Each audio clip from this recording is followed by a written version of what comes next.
I have a question or a comment, maybe on the lighter side. So I have friends that are into jail and they tell me the system is meant to break you. So do you share in your book? I'm going to read the book, I haven't gotten it yet. Can you share a story or anything that happened that, kind of made you realize that this is going to break me? And also, can you share a lighter story about, what happened and made you, like, okay, now I'm looking to get out of here. So share something like that with us. Okay. While I look for that story, what was your question? If you were saying, kind of piggybacking off his question, you were saying that you had to kind of avoid or fight the caged animal syndrome. Did you find that people around you were influenced by that, or were they kind of hopeless, or because the picture that I'm getting from your description is that they didn't know any better. The system isn't necessarily designed to create healthy citizens once they come out. We're convinced that that's what they're supposed to be, but that's not what's really happening. So did you find anyone that was sort of influenced by your drive to get out and become better? Okay, I think I can answer both your questions at the same time. Yes. And my question is, okay, you got there and you were like in shock, like you said. Was there any, like, not a support group or anything, like a group that you would talk to that, I know they have a little support group. I don't know if they do or not, that's what I'm asking. Was there a group, or did you have a couple of buddies or somebody that you could bounce these things off of?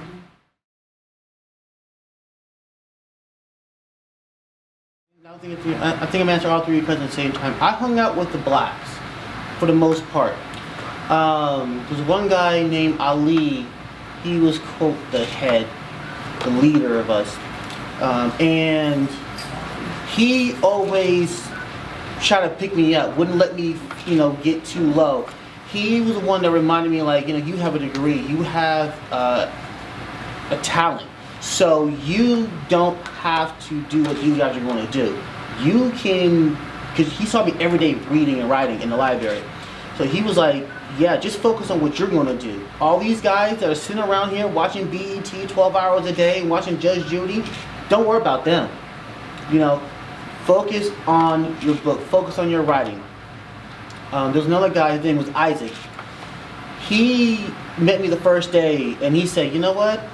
I could tell you're really smart. We need somebody like that at the Powerhouse. Powerhouse is where you learn a trade, boarders, HVAC, and how to repair all the machines throughout the camp. He wanted me to go there and learn how to do the boilers and work on the waters, test the water material on it, because he said, you know what, I need positive black people over there. I'm the only black person over there. So you over there, that'll show us that, we're not as dumb, and and plus he wants to help other brothers out. Okay. Matter of fact, I was super close to him, so we always kind of, jokingly bumped heads, and I ended up being like a little brother to him at times.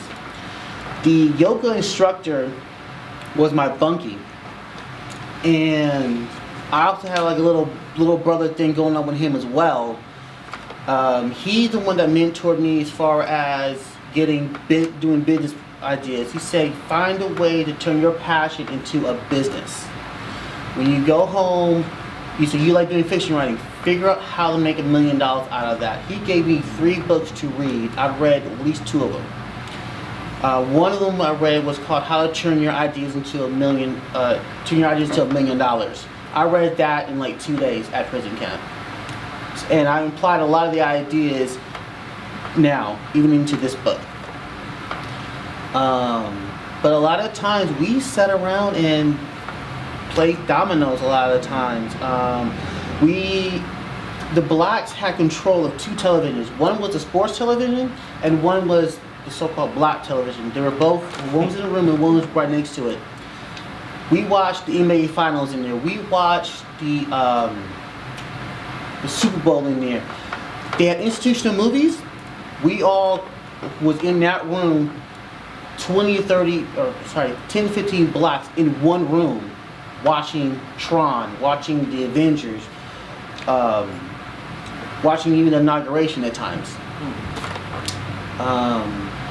One brother made me we had like a way to make homemade enchiladas. He stole some eggs, he stole some chicken from the kitchen, stole some cheese, fresh cheese, and then Isaac came in and he goes, "Come here." I'm like, "All right, what's up?" And he was getting aggressive about it. "Come here." I'm like, "What?" "Here, hand me a plate of like homemade enchiladas. Happy birthday." I was like, "Cool." You know, then he got mad because I forgot his birthday later on, but that's different. You know, one gentleman, his name was John. He was a yoga instructor. He also did a lot of metaphysical training and stuff like that. So 3 days a week, he taught the yoga class there, and it was me and maybe one other black along with John. And like I said, he showed me how all these different yoga poses. I actually got super flexible. As I was leaving, he ended up being my like a physical trainer almost. So he was the one that pushed me into working out more and gave me a workout regimen, showed me where to run and a lot of stuff. And he actually improved my running from 10 minutes to almost an hour and a half. You know, and all these guys, I'd asked them, "What do you want in return?" They said, "We just want, okay, first of all, we know you're always there for us. Second of all, just keep doing what you're doing." You know, when I worked at the food service, one of the advantages was I get to bring food back. So first thing I did was like, "What do you guys need?" "It's pork chop day. I know y'all want pork chops." So any given day, I'm bringing back 5-6 pork chops to somebody. Somebody, you know, chicken day. Before they started checking everything out, I bring like 5 or 6 chickens back. You know, chicken legs back. You're not supposed to have fresh food or food from the cafeteria in the lockers. It's a shot, which is some sort of disciplinary action, which could result in me going to the hole and being sent to higher institutions. We did it anyway. In fact, I was actually packing a big bowl full of food or whatever, right, to bring back to the place, and the CEO was right there watching me. And I looked back, I was like, "I can dump it out." He was like, "Don't let them see it." I was like, "Who?" I don't know who them was, but they didn't see it.